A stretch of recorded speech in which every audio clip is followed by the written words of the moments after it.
Okay. Dito na naman tayo sa pang 28 days. 28 na ba? Tama. 28 days na every other day cardio sa hapon. Ito, wala naman kayong mapapala rito eh. Ano na to, chismis lang to sa pagiging consistent ko sa ano ba? Pagbuhat, hindi naman pagbuhat. Basta kung ano yung gusto kong gawin yan, consistent talaga ako, ganyan yun. Wala kayong mapapalang information, wala naman akong maibahagi dyan yung magagandang informasyon. So, ano lang to, ebidensya lang to na talagang regular ko itong ginagawa. Hindi yung sunog pogon na paano ba? Ningas pogon pala. Hindi, ningas pogon na mga pa-style.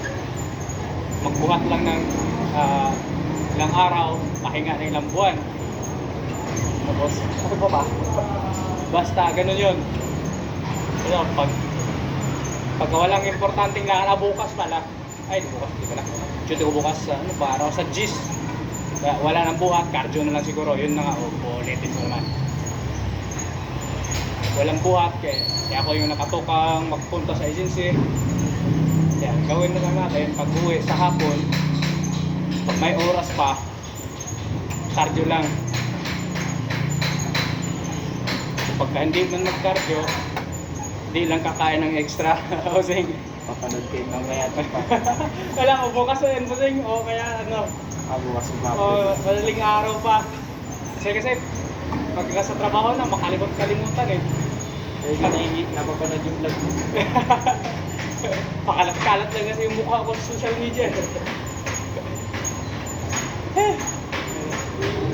Pag nandun na sa trabaho, pagka sa gabi na kasi wala na kami na lang matira doon na naka-duty. Ayan. Lahat ng video maisipang i-post lahat. Pagkatapos delete, wala na eh. Pugak-pugak na yung cellphone ko eh. Dahil natapos yun yung ano mo, chicken, oatmeal, saging. Ang hahaba pa naman doon. Tapos isang ano ba yun? Apple ba yun? Kasi nga. Tapos, Kasi ingat.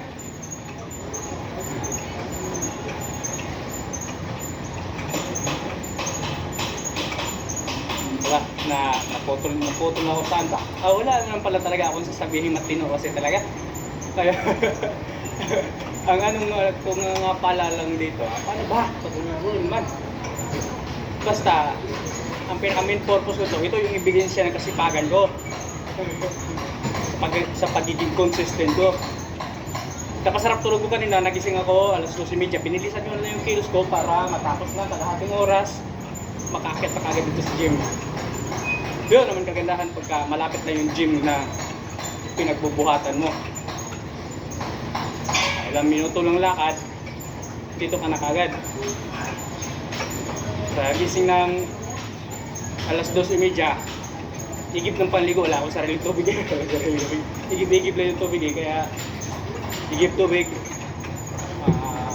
Kasama na reserva para pang bukas madaling araw. Tapos, diretso na rito, wala na munang kain-kain, mamaya na pagkatapos lang na mag-cardio saka kakain. Kasi pagkakain pa, magsayang ka pa ng ilang oras kasi yun naman talaga yung lagi sinasabi natin mga eksperto na 1 to 2 hours pagkatapos kumain saka gumalaw-galaw. Yung iba, kalahating oras pwede na, pero kaya naman tiisin eh, marami naman tubig. Mag water therapy muna tayo bago. Kasi meron din kasi ako napanood ng chismis eh, na pag naramdaman mo raw na gutom yung katawan mo, yun na yung time na yung katawan mo maghahanap na ng ibang energy. Pag ubos na yung energy mo galing sa kinakain mo sa araw yon, automatic na yung katawan mo magpunta sa stored body parts mo para gamitin yung energy para makasurvive ka.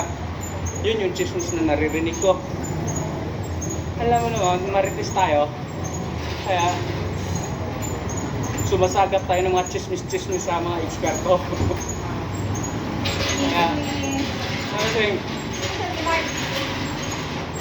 parang bumaba ako. Mars!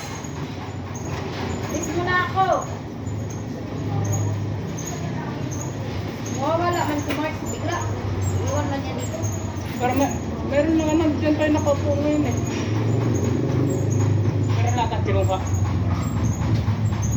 Nalingat ako sa kwento-kwento ko. Kwentong barbero.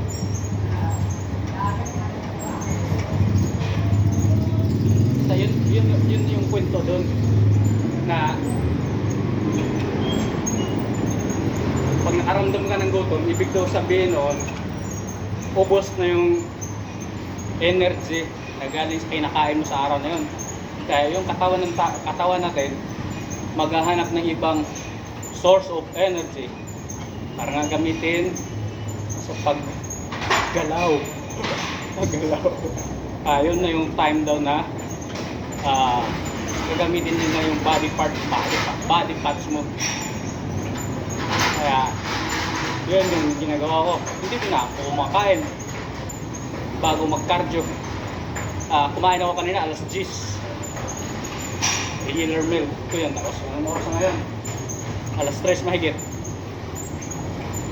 11, 12, 1, 2, 3 4 hours, 5 hours na nakalipas. Pasok pa rin sa yung regular talaga na kainan. Di pala, advance ka ng counting dalawa kasi ang regular na kainan alas 12, alas 6, tanghalian, alas 12. Sa akin kasi abnormal yung oras ko pati kain. Abnormal din. Kain ng almusal alas 10. Adi, ang pinakauna ko talaga almusal alas 4:30 ng madaling araw. Kasunod alas 10. Tapos dito na hapunan na alas 6. Alas 6:30 mga ganun. Ano ba yun? Kasi yun yung sinasabi kong dalawang kain lang ako pagka naka-off duty. Kasi yung sinasabi kong isang almusal ko sa yung alas 4:30, nasa duty pa ako noon, kaya binibilang mo yun siya doon sa naka-duty pa ako na kain. Bali, pagka naka-duty ako, 5 kainan. Alas 8, alauna, alas 5, alas 8 ulit ng gabi, tapos alas 5 ulit. Ano ba? Alas 4:30. Yun yung pattern ng kain ko, mahahaba yung interval. So yun na nga yung andun, hindi yun pasok sa bodybuilding standard sa kanila kasi 3 to 4 hours. Minsan pa nga 2 to 3 hours eh. Kaso hindi ako komportable sa pakonti-konti kain eh. Komportable ako sa paramihang kain. Kasi pag marami yung kinakain ko, satisfied yung utak ko na nabubusog ako. Pakiramdam ba? Parang pakiramdam ba? So, tapos matagal din pati magutom. Abot nga ng 4 to 5 hours eh. Minsan pa nga, abot pa nga ng 6. Depende sa kinakain nyo sa araw na yun. Pag maparami-rami yung fiber, mapatagal-tagal lalo yung gutom. Ganun yun. Ayun yung chismis ngayong araw na to. Magreklamo na naman yung ano ba yung pangalan ng kakaang-kaang na para daw baliw, nagsasalita mag-isa. Hindi niya naiisip na mayroon akong kasama. Yung mahiwaga kong kabady, yung cellphone ko. Yun naman yung lagi kong kabady eh. pag nasa trabaho, yun lang naman yung kasama ko lagi. Dahil pagka weekend, 24 hours na magpa muni-muni.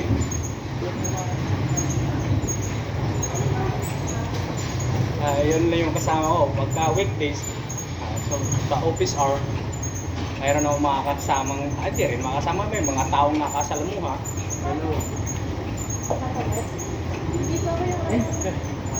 Wala, bumaba ata si Mart eh. Tikim lang din ako eh. Antay-antay niya lang.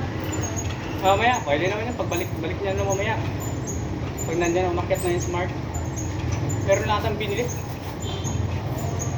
Ayan na lang.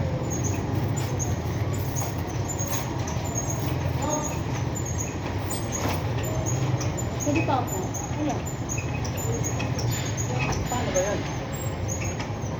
Meron lang atang binili yun eh.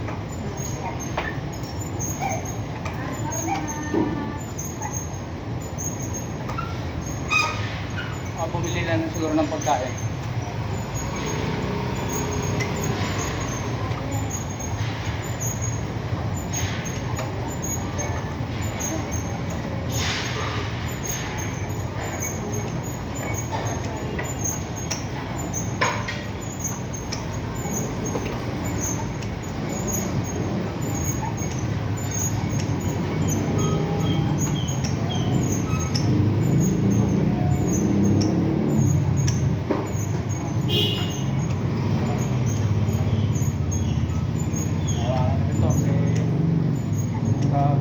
masakit sa puwet, kaya tagalang upo.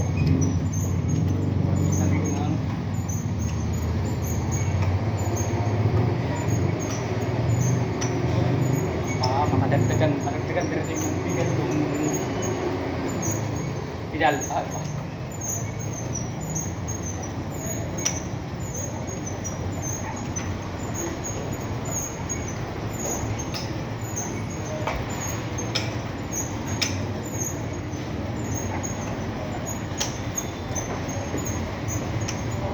Ay, dito pala. Okay. Gano'n po oras? Per oras? Ano na siya? Isang...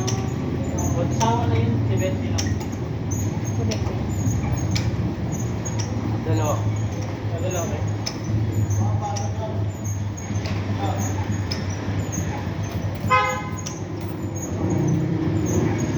Balik na lang.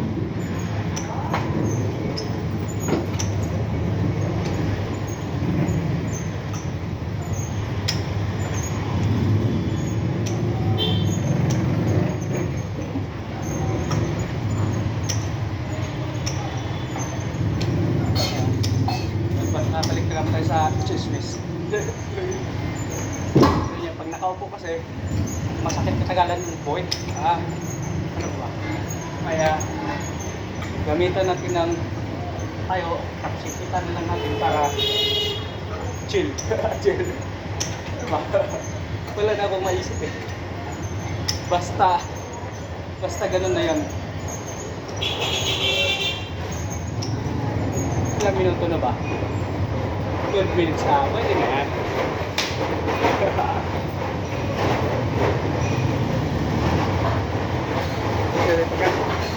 Sobrang haba. Mahirap din kasi hirap pag-upload pagka sobrang haba.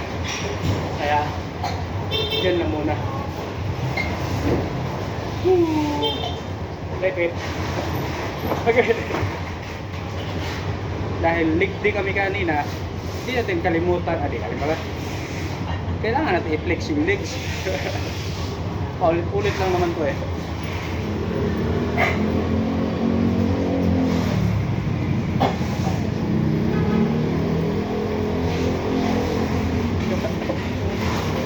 G-Cutler na flex. Ito pangit dito sa ano, di ganong pangit yung itsura sa kabila eh. Pangit yung itsura. Kaya ito, maganda-ganda kasi yung basag dito sa kabila. Maganda yung guhit. Di kagaya rito na meron kasing gumanon eh. Di kagaya rito sa baga straight. Maganda yung straight to sa kabila.